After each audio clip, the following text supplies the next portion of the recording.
থেকে বাবাকে ডাকলাম আর বললাম, বাবা আমার ঠাকুরমার গায়ে আর আগুন লাগাও না বাবা, আমি তো সহ্য করতে পারি না বাবা। আমার দুই চোখ থেকে অনর্গল পানি পড়তেছিল, চোখের পানি পড়তে পড়তে প্যান্ট শার্ট ভিজিয়া গেছে, তারপরও কান্না থামাইতে পারি না। করুণ সুরে অসহায়ের মতো দূরে বসে বসে বাবাকে ডাকলাম, বাবা ঠাকুরমার গায়ে আর আগুন লাগায়ও না বাবা, আমি তো সহ্য করতে পারি না, আগুনটা নিভাইয়া দাও।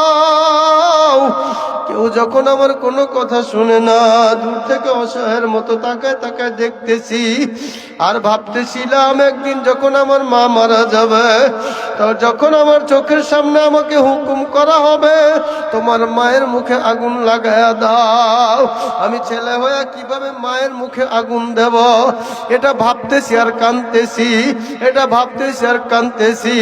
ওই সময় আমার চোখের সামনে মনে হয় যেন মায়ের ছবিটা ভেসে গেছে, মার চেহারাটা ভাসিয়া গেছে, আরো হাউমা করে কান্না শুরু করে দিলাম।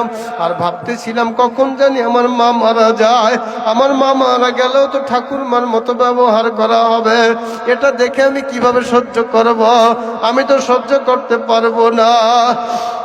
এটা ভেবে ভেবে যখন কাঁদতেছিলাম, হঠাৎ করে দেখি হাত পা গুলো বাঁকা হইয়া ঠাকুরমার কেমন যেন এরকম হয়ে যায়।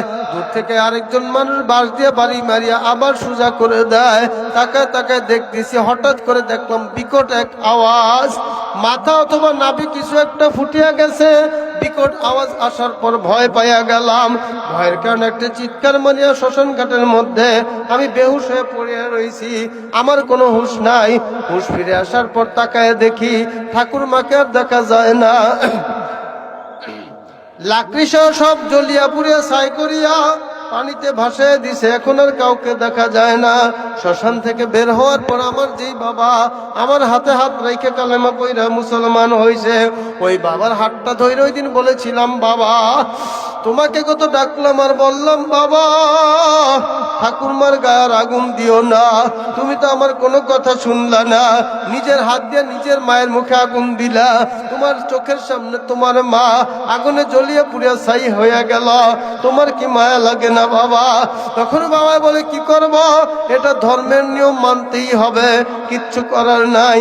তখন আমি যদিও ছোট ছিলাম, মুখের উপরে বলে দিয়েছি, বাবা তুমি সন্তান হইয়া তোমার মায়ের মুখে আগুন দিতে পারো বাবা,